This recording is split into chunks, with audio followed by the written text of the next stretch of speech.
Welcome to Preserving Valor, the podcast dedicated to saving the personal stories of veterans.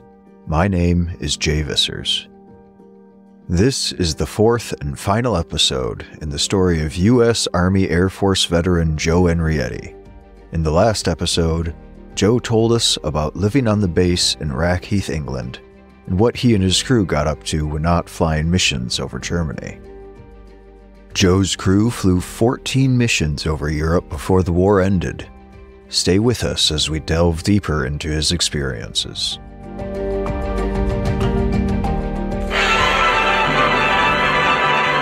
We were flying, and pretty soon, long story short, they declared the war over. Throughout the world, throngs of people hailed the end of the war in Europe. It is 5 years and more since Hitler marched into Poland. Years full of suffering and death and sacrifice. Now the war against Germany is won. What happened to these men and others stationed across Europe once the fighting stopped? It wasn't as straightforward as you might think. To give thanks to God. According to historical records, when World War II ended in Europe, American soldiers didn't immediately return home. Instead, they faced a period of uncertainty. Inside Germany itself, the Allies seized the famous stadium of Nuremberg, scene of countless Nazi party rallies. With the capture of this famous southern German city, the American flag flouts out the swastika. The bulk of hostilities in Europe ended in early May of 1945, but it was another month before the U.S. soldiers knew what they would be doing now that the war was finished. In a symbolic gesture, American troops destroyed the Nazi party emblem.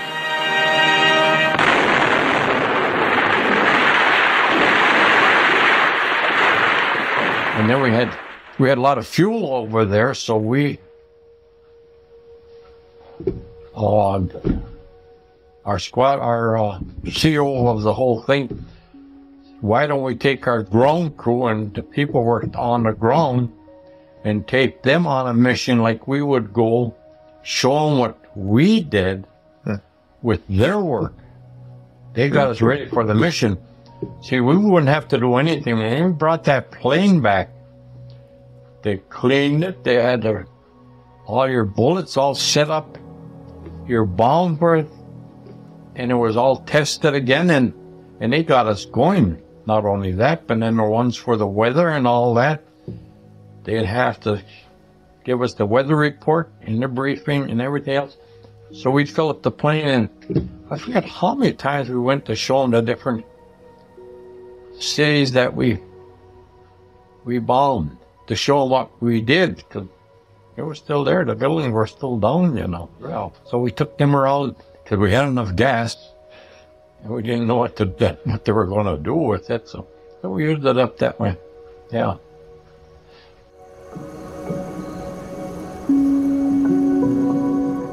On Joe's 20th birthday, a fresh set of orders arrived, bringing with them a wave of relief. They were all destined to return to the familiar soil of the United States and a brief respite from their duties. 30 days had been allotted for rest and recuperation, a time to refresh their minds and bodies, and perhaps even indulge in the comforts of home they'd sorely missed. Once rejuvenated, they would head to their next assignment, the base in Sioux Falls, South Dakota. For the return trip to the U.S., instead of taking a ship like they did before, the bombers would load up with as many of the ground crew as they could for the flight back across the Atlantic Ocean.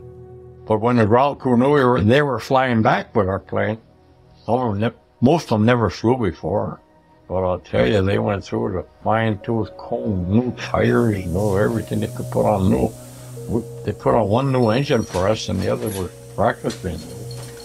And, yeah, well, we're sick. Paper bags, sick. And see, the planes now are a lot better. I mean, you don't get the action like we would. You flew back by yourself, not in a formation like we do bombing that. You're on your own. Take your own route back. We landed in Maine, the last one in the state, no, the first one in the States And that's the base they have the B-24 and a lot of planes on right now. We landed there to fuel up, and then we went to Bradley Field where we left our plane.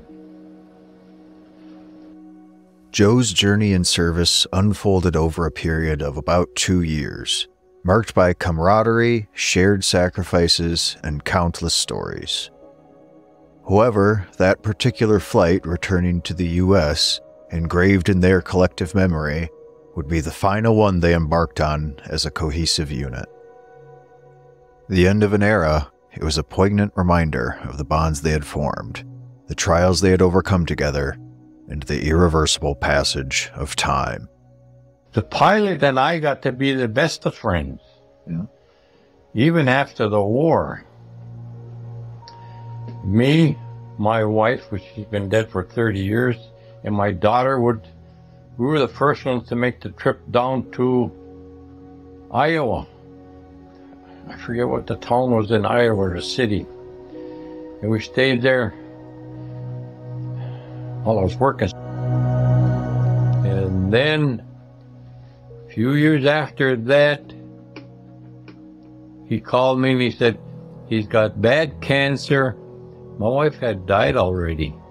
And he said, if you can come up to, well, upper lower peninsula, I forget the name of the town, but he had to be up there for a wedding for some good friends.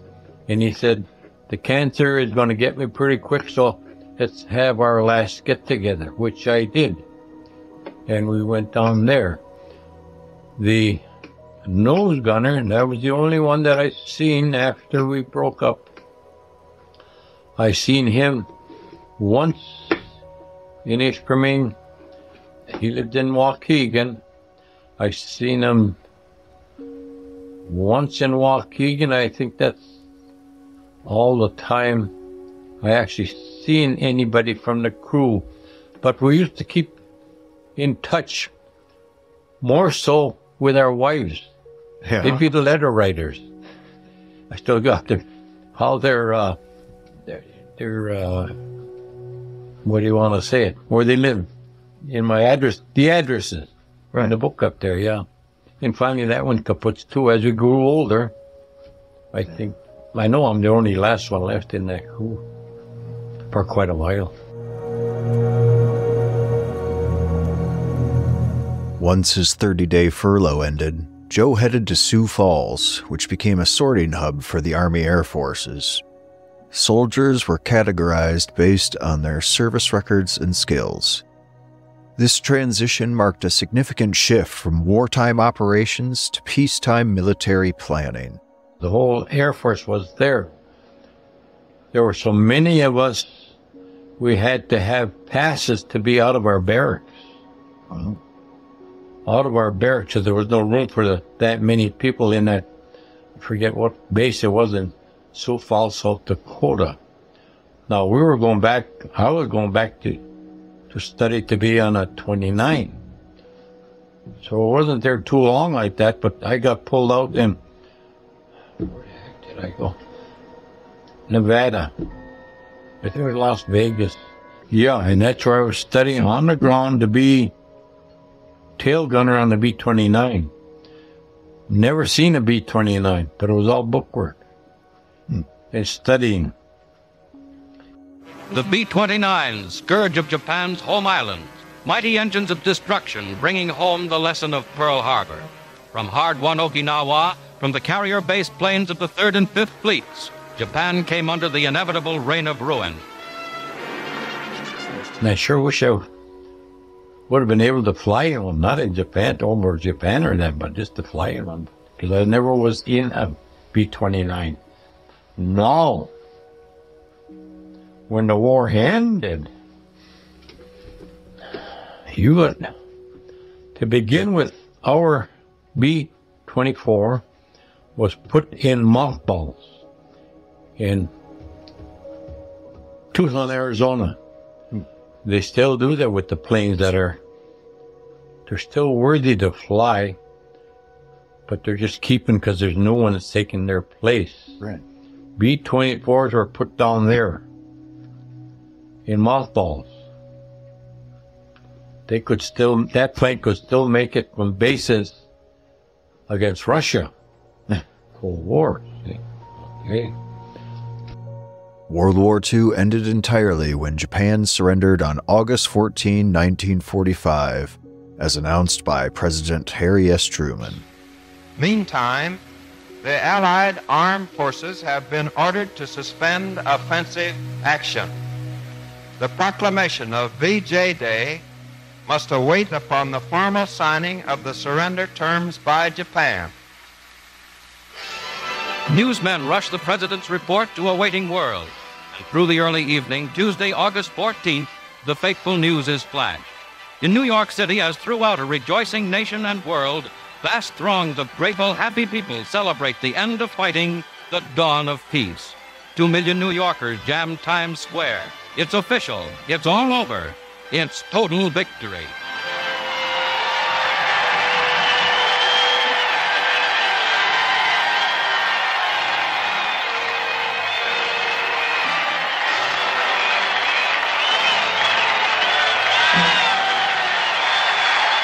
All night long, the rejoicing continued. Never before in history has there been greater reason to be thankful for peace. The world's free people are united in their determination that the world's peace shall never be endangered again.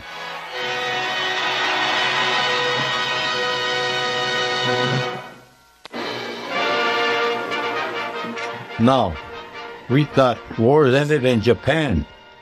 We're going home. Oh no. Long story short, from Nevada, I think I got shipped down to Shepherd Field, Texas, where I started. And when you get called out, you're going down to this base, they're going down to that base. Shepherd Field, Texas, and there was another person he was getting shipped down there also, not from our crew. Joe, what do you hear about that? Hear about it? I said, I've been there. I said, nothing but mesquite bushes and sand. Oh. And I was put into the mess squadrons. Huh. I didn't like that very good. The food wasn't that great. And anyway, I had to go there, reported into the main office. There was a tech sergeant. He came in there from the 15th Air Force, which was down in Italy. But when he came back, they put him there, and he had a pretty good job there. And I said, whoa. He said, 8th Air Force. I said, yeah. I said, oh, Christ. I said, can you do any good for me? Get me out of here. Why? I said, well, I don't think it's going to be any good. Yeah. He said, go to number 2 mess hall. Now, number 2 mess hall was the top mess hall of Shepherd Field, which is a big field. It's still going. So he goes down there, reports there. There was a second lieutenant, and I'll never forget, because he had his feet up on the desk in his back with his cap pulled on. That made a little noise. He got up, and I stood up and saluted. You're supposed to report you. Oh, okay. Oh, 8th Air Force. Yeah. My brother was in there. He didn't come home. He gave me the name. Do you remember him or seen it? I said, can you get me out of here? Why? If you stay here, you'll have the best job you ever had in your life. What am I going to do? Well, I got to be the dining hall supervisor. No, the permanent party. That's permanent party where you're assigned there for, you can be there for years or months or whatever, but you're permanent party. You don't come out like transients. Be there for a little study and leave to another base. You're there. So number 2 was the main mess hall. And he put me in charge. I said, yeah, we'll put you in an easy job. Dining hall supervisor. We served permanent party on one side, the big dining hall. Kitchen was in the center. The other side was officers. And so officers would pay a quarter for the meal. Whatever meal it was, they'd flip your quarter, they'd sign your name. Anyway, stayed in there, and that's on my discharge.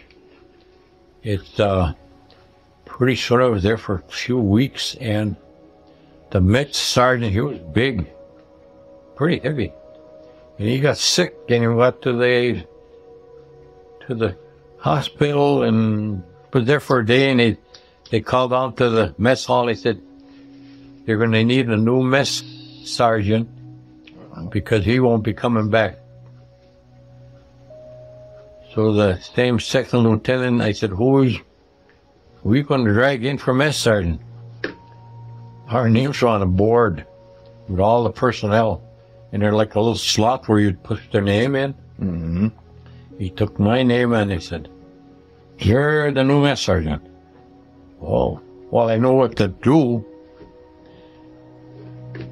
Anyway, as a mess sergeant, excuse me, in that position, oh, you could name it what you wanted. I had 2 cars.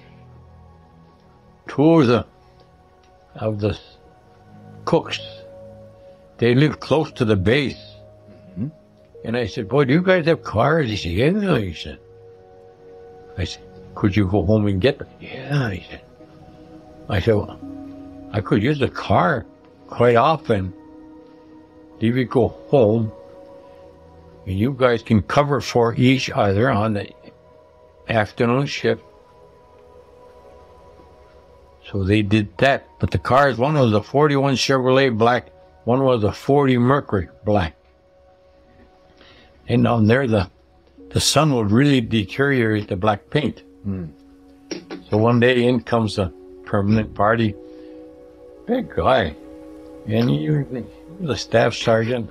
I said, "What do you do? You know, had a lot of paint on it." "Yeah," he said, "I'm in the paint shop, head of the paint shop." "Could you paint 2 cars?" "Huh?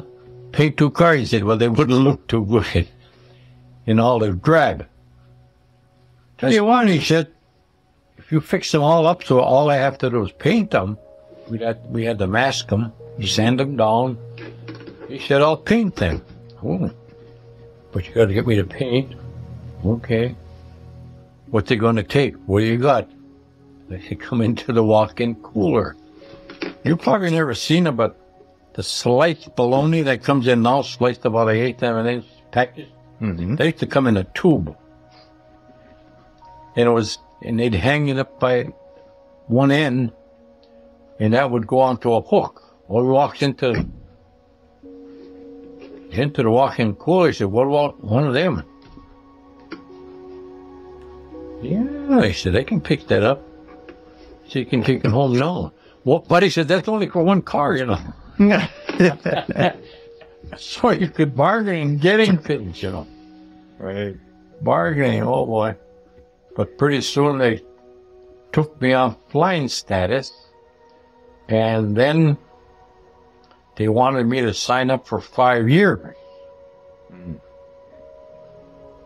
And the base they were taught that the base was going to be no more. So I thought, oh, if I can keep on this job, I'd stay here forever. But I said, no, I'm going to take my discharge.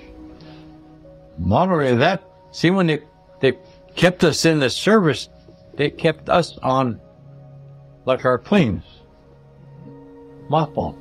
Didn't tell us that. No, because if the war in Russia got too bad, our plane was there. Joe was on the base. Pilot was over here.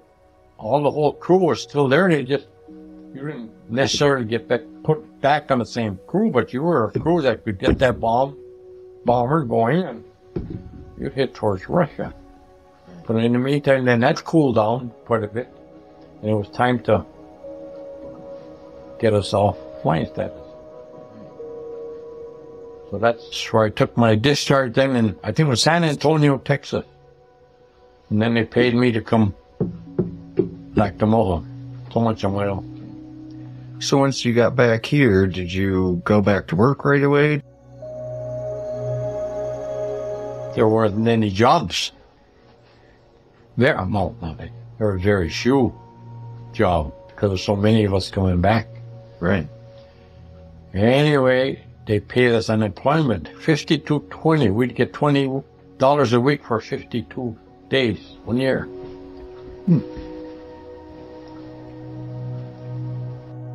After World War II, under the GI Bill, veterans were eligible to receive a weekly unemployment benefit of $20 for up to 1 year while they were looking for work. In addition, the Act provided veterans with other benefits, such as funds for college education, low-interest home loans, and job counseling. Anyway, I got a job with one of the logging companies in the area. My office was above the old bank down there in the corner. And I did that. And then a buddy of mine went to Lansing. His uncle was pretty high in the, I'm going to say the big wheels. And he said, come on down with us. The pay is a lot more than up here. So me and my wife got married and we went down to Lansing. Worked for Oldsmobile. Are there any lessons that you took away from your time in the service that you still hold on to? Superstitious. Yeah. 13, I won't take a 13. Years ago, and you'd go and get your license plate, you know. If I could see that 13 was coming up some way in a number or in addition, it used to be lined up. I'd wait till somebody else came up and grabbed that number, then I'd hit that one. Never walked under a ladder. What the heck else? A black cat? My wife would hang on. Oh, if one crossed us as we're driving, because she knew what was happening. This boy was stopping. Black cat. That's what I said. Oh, yeah. I stopped, and she knew it. I wouldn't have to tell her I'm going to brake. I'm not going to pass that. But it's, how else should I do? Learn how to manage things, keep yourself clean. Oh, what else? Save money, because get along with people. Yeah, because you had to, with so many. The crew was little, but I mean the men you would go to the PX with, have a beer or whatever you wanted. And so I would say, yeah, and then you got connected with government. How should I say? You made sure when you were 21 you voted. No, see, I wasn't 21 till I was home for a while. Appreciated what you got. Most kids right nowadays, they don't realize how good of a thing they have. A lot of them didn't earn a nickel when by the time they were 18, they were living on mother and dad. And some still do. But our mother and dad didn't have that much money to give to the kids. You were on your own. Is there anything in particular you'd like people to remember from there about your story? I never thought of it till people like you came there and asked me for it.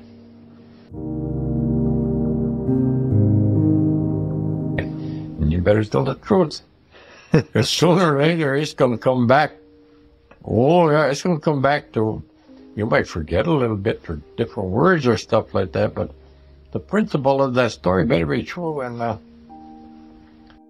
Joe, at the age of 95, carries a treasure trove of experiences and stories. He shared his perspective on the transformation of American society over the course of his lifetime. It's been divided.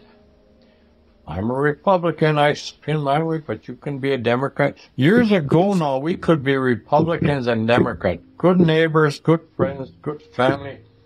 And when how should I say it, a presidential election came out, your side won? Yeah, we go with that, no problem. Good friends, do what they were told and everything else. But now it is so divided, and boy, it's getting worse. And in this election now, oh boy, there's so much it's not done properly. Before, when one of them was elected, the other ones said, come in and we'll take over. We'd go over the books, whatever they do, and thank you. They check out, and they'd still be friends, but probably not happy friends, but it would go. So everybody figured it went legally. It's got to be legal to run this country, and you have to have police. Both sides have got wrong things they're doing, but it's time we get together and heal the wounds, because our country's going to help. To my thinking, yeah, it's going down the tube. And it's going to take a long time to get back in order.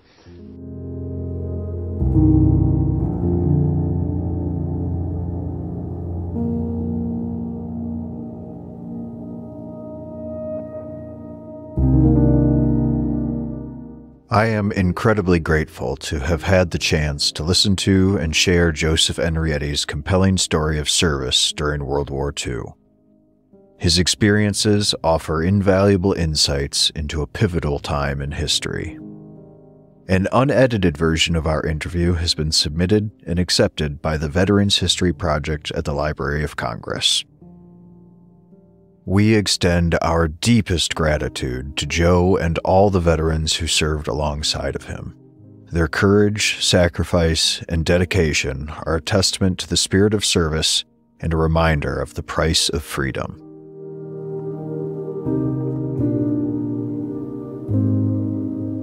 To ensure you don't miss any future episodes of Preserving Valor, remember to follow us on Spotify and to subscribe to our Substack. We look forward to bringing you more stories of real veterans in our next season.